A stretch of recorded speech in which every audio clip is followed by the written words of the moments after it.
Why are relationships seemingly so hard for so many people when it's the thing we need the most to feel alive, to feel happy, and to feel connected? This is the million-dollar question. You know, I'm a relationship therapist for 35 plus years. I work with people in their romantic relationships, family relationships, friendships, co-founder, colleagues, co-workers. So love and work, the two pillars of our life, as Freud said. And if I could just say, why is the simple feeling of loving or caring not enough? Because the entire human drama is really complex. The same way as nature is complex, so is human nature complex. And I've spent my whole career studying what is changing in relationships. You know, why are they more complicated today? Are they more painful today? You know, have our expectations changed? And that I have answers to. I don't have answers to why is it so, why, you know, but I do know. Is it more complicated now, relationships, than 50 or 100 years ago? Yes, absolutely. Why is that? Why? For a very simple reason. For a long time, we live, and we still in many parts of the world, live in traditional societies where relationships are clearly codified. There are clear rules, there are roles, there are obligations. There's a tight structure from which you can't get out, but it tells you clearly who you are, where you belong, where you're rooted, and what's expected of you. And you don't have too much questions about whose career matters more, and who's going to wake up to feed the baby, and who has a right to demand for sex, and what. And every husband knows exactly what they can ask from their wife, and the wife knows exactly what she should not tell her husband, and children know their place, and adults can all interact. All of this was super regulated. You know exactly that on Sunday you go to visit your family, and that you have to call your grandma, and nobody had. And you go to church, or you go to any other religious institution where you go to pray, to be with the community, etc. And you know what? Nobody needed to explain to you why it's important. You just went because I said so, and because that's what you do. That's what we do, and that's what we don't do, because what will the neighbors say? And there is a community that looks over you all the time, and the streets are narrow like that, and everybody knows what's going on in the neighbor's house. Right now, your best friends could be breaking up and you didn't even see it coming. Nobody knows what goes on in the neighbor's house. That's where Should We Begin became, I think, so powerful. It gave you back a sense of what actually goes on in other people's lives, so that you're not alone wondering, am I the only one who's going through all of this? This tight structure of our society has moved into what we call today network societies. Network societies is not tight knots, it's loose ends. It's loose threads with commitment that can be revoked at any moment. That's why your women are constantly writing to you. I thought we had something, and the next day he disappears. I thought we had developed a sense of trust. You know, where is the care? Where is the loyalty? Where is the continuity? All these things that now are not just set, fixed, they all have to be negotiated. Everything that was a rule is now a negotiation, a conversation. Who's going to go to work? Are we going to move you to the West Coast, or are you going to move with me to the East Coast? Are we going to have children? Are we ready to have children? How many children? Do we even want children? You know, on and on and on. Am I happy at work? Oh, I could do better. Should I stay a few more months? Should I leave? Should I, is this what I really want to do? Is this who I really am? Is this my passion? Is this my passion? This identity quest the whole time. Is this who I want to be? Is this, and all of these questions are rather new questions. Why? Because in the past, or in other parts of the world today, you kind of know who you are. Seriously. You're the son of somebody. Right. Ibn, you're the son of somebody. It starts with that, Ben. And you probably will even do what your father has done. If you are a man, and maybe not do much of any of the outside the house if you are a woman, or you may begin a charting course of working outside the house. And all of these things are very, very normative. And now it's different. We don't have any of that at this moment. We basically, I call it the identity economy. We spend our time trying to figure out, who am I? We have an enormous industry of self-help, Yeah. you know, with this belief that we are self-made, that we can have selfies, that we do self-care. It's this self that is so focused, such the center of everything, and so fragile. The freaking self has never been more fragile. We are constantly making sure that it doesn't get overwhelmed, that it doesn't get triggered, that it doesn't get violated, that it doesn't get shattered, because it stands there alone, like the little Dutchman with his finger trying to hold back the dike. You know, and that is the times I think we are in at this moment. And that's the waters I think you swim in. Sure. Well, I think that's where suffering, inner suffering, comes from on the surface, is when you obsessively think about yourself. When you're obsessively self-centric thinking all the time. Trying to improve yourself and feeling not good enough. Right. I think it's the Comparing combination. yourself. Comparing. Now, I don't know that people didn't compare themselves when they all went to and stood on the steps of the church on a Sunday morning. Sure. I think communities, people have always compared themselves, but there was a different type of social control, the one that we have on social media today. Right. Social control has always existed. Yeah. You know, so suffering is part of life. Community and not being alone is what helps us with all our experiences, definitely with suffering. I look at the disappointments of relationships and the struggles that we have. Why are they so challenging? What is the challenge? What can you do about it? When is it you who can do something? And when do you have to realize the limitations that what you will do will not change another necessarily, when it does and when it doesn't? And how does this manifest at work and at home? Yeah. You asked me how relationships have changed. I think we've never had more expectations of love and work than we do today. I think we expect today from love and work many things that we expected before from religion and from community.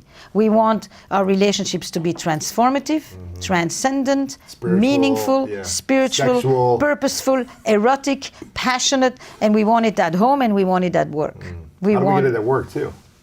Oh, because we want work to be purposeful today. We want work to, you know, to give me a sense of identity, of meaning, of self-fulfillment, of development. I don't just want to go to work only for the paycheck.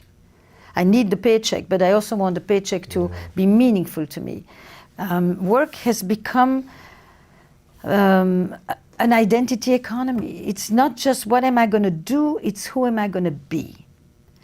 And it parallels, you know, what do we talk about at work?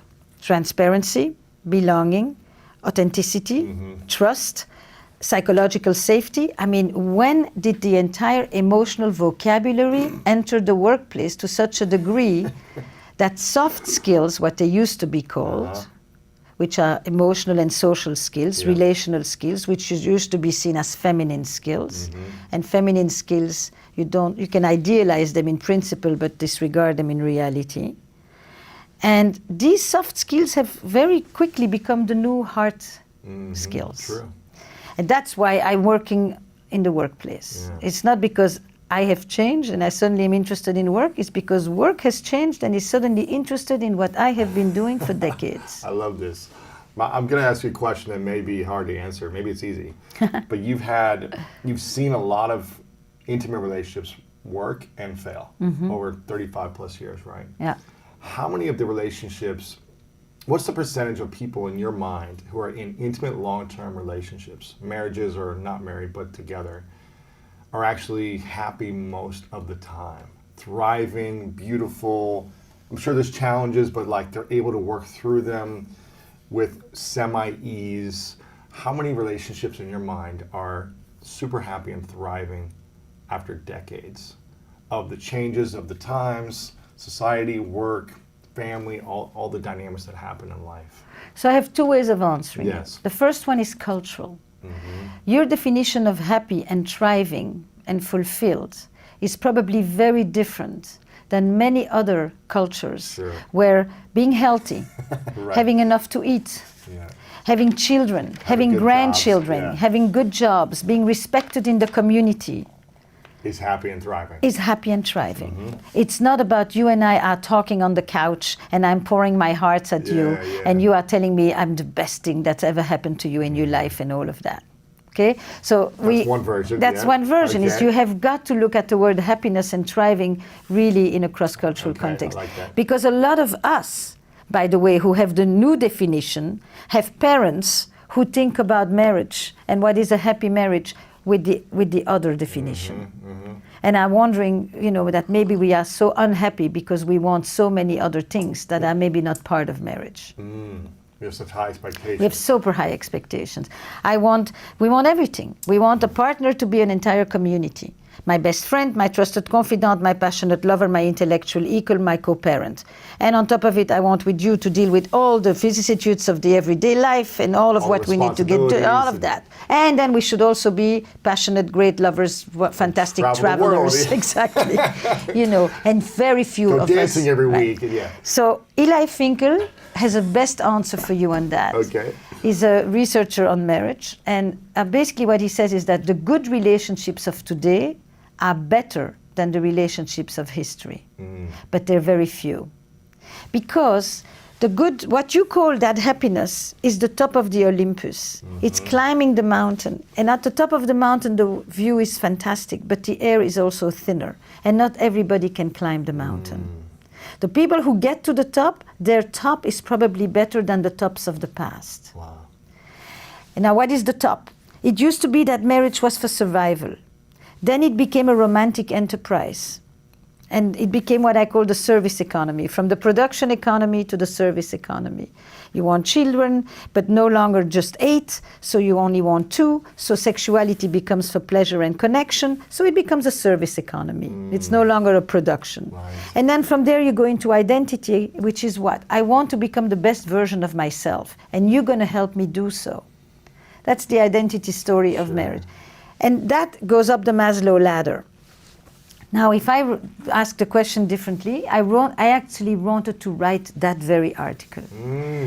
About 10, 15 years ago, I set out to write a piece, what are creative couples?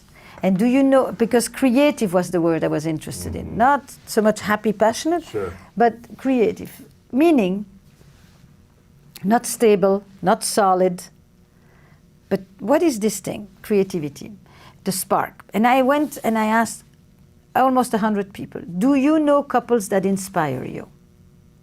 Do you know couples that you think have that spark still? And the frightening thing was that the majority of people could sometimes come up with 1, maybe 2, and that was it. Wow. They knew people who were very good at renovations, and people who were great parents together, and people who were great business partners together. But that whole that you talk about, there were very few. And I thought that is so sad, because here we are, we want something. I mean, if I say good business partners or business leaders, you would give me 10 people who you think inspire you to run a company, or authors or musicians, or we all have a long list. Who can say what's your favorite musician? I mean, most of us have more than one. When it comes to intimate relationships, people have very few models. Now, maybe it is because what they want is so high that there is very few models, actually. And that's probably the challenge of intimate relationships today. So how do we create that in an intimate partner? Or is it setting a lower expectation for what we want so that we don't? It's both. I think sometimes if you lower your expectations, you're much better off, no doubt. So back to Eli Finkel's research, calibrating expectations is probably one of the 3 main things for what he calls successful relationships. Wow. And calibrating doesn't mean you lower your expectations necessarily, but you also diversify them. You don't ask one person to give you what a whole village should actually give you. Right. Okay. That was the first thing. What's the second? You said there's 3 things? So 1 is the calibration of the expectation, 2 is the diversification, and 3, which is the one that very much speaks to me, is doing new things. That with your partner? With your partner. That if you do the things that you enjoy, that's really nice, that's comfortable, that's cozy, that solidifies the friendship. But if you want to create intensity. It demands risk-taking, doing new things outside of your comfort zone, a little bit more on the edge. How often should we be doing new things with our intimate partner? I think as often, I mean, look, the answer to this is very simple. Often enough, but not too often that you become chaotic and you dysregulate. Right now you're asking me a systemic question. This is true for an individual, a relationship, or a company. If you don't change or grow, you fossilize and you die. If you change too much, too fast, No stability. Yeah. there's no stability, you go chaotic and you dysregulate. Right. So how often? It depends on where you are at in your life. Are you the two of you? Do you have kids? Do you have little ones? Do you have aging parents? Are you taking care of somebody? What else is going on here? We'll tell you if this is a period where you need more stability, or if this is a period where it's time to go and be curious and explore and discover and go into the world and launch. Right. If you're a young 30-something female, I get this all the time from a lot of women who reach out to me, who are ending relationships that were really stressful for them, or they've been single for years and they're trying to figure out how do they find the right person, or how do they create the right relationship for them that's going to be a long-term partner. If you're a female in your young 30s, what should they be thinking about? Like, should they be focusing first on themselves, growing themselves, or what are the things they should be looking for in the right partner? Right.